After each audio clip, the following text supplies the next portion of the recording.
ਯਾਰ ਮੈਂ ਸੋਚ ਕੇ ਪਰੇਸ਼ਾਨ ਆ। ਪਤਾ ਨਹੀਂ ਲੋਕਾਂ ਦੀ ਆਰਸ਼ਾ ਕਿਵੇਂ ਅਗਾਂ ਲੱਗੀ ਜਾਂਦੀ ਹੈ। यार खरड़ आया और मिलना अभी है। आओ यार, मैं भी सुना खरल आया, चल मेला भी है, चल आ जाओ, चलो। चलो मैंने क्या अभी खरड़ बैठा परेशान बैठा आया यार, बड़े परेशान बैठा है है।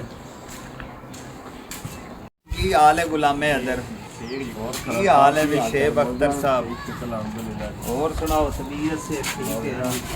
सब खैर खैरियत है? ਤੁਹਾਨੂੰ ਮਿਲਣ ਆਏ ਆ, ਦੇਖ ਕੇ ਤੁਸੀਂ ਬੜੇ ਪਰੇਸ਼ਾਨ ਲੱਗ ਰਹੇ, ਖੈਰ ਹੋ ਗਏ।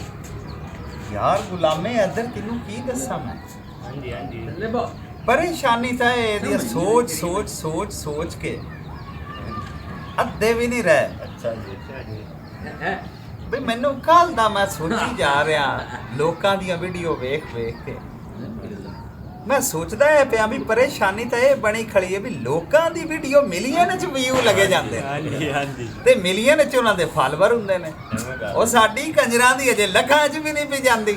नहीं यार कर सो ਤੁਸੀਂ ਫੋਲੋ ਵੀ ਕਰੋ ਲਾਈਕ ਵੀ ਕਰੋ। ਨਹੀਂ ਯਾਰ ਵੇਖੋ ਖਰਲ ਸਾਹਿਬ ਕਿੰਨੀ ਮਿਹਨਤ ਕਰਕੇ ਤੁਹਾਡੇ ਵਾਸਤੇ ਵੀਡੀਓ ਬਣਾਉਂਦੇ ਨੇ, ਅੱਗੋਂ ਤੁਸੀਂ ਕੋਈ ਰਿਸਪੌਂਸ ਨਾ ਦਿਓ ਤੇ ਗੱਲ ਗਲਤ ਹੈ ਨਾ। ਯਾਰ ਮਿਹਰਬਾਨੀ ਕਰੋ, ਸਾਨੂੰ ਵੀ ਫਾਲੋ ਕਰੋ। ਮਿਹਰਬਾਨੀ ਯਾਰ, ਵੀਡੀਓ ਤਾਂ ਮਿਲੀਅਨ ਚ ਜਾਣੀ ਚਾਹੀਦੀ ਹੈ ਨਾ। ਜੀ ਦੋਸਤ ਤੁਹਾਡੀ ਸਾਰੇ ਮਿਹਰਬਾਨੀ ਹੈ ਯਾਰ, ਸਾਰੇ ਦੋਸਤ ਚੰਗੇ ਬੰਦੇ ਜੇ ਤੁਸੀਂ ਲੋਕਾਂ ਦੀਆਂ ਇੰਨੀਆਂ ਜਾਂਦੀਆਂ ਨੇ, ਸਾਡੇ ਕੋਈ ਨੇੜੇ ਨਹੀਂ ਪੈ ਲੱਗਦਾ। ਨਹੀਂ ਜੀ, ਹੁਣ ਜਾਸੀ ਇਹ ਵੀਡੀਓ ਜਾਵੇਗੀ ਜੀ ਇਨਸ਼ਾਅੱਲਾ।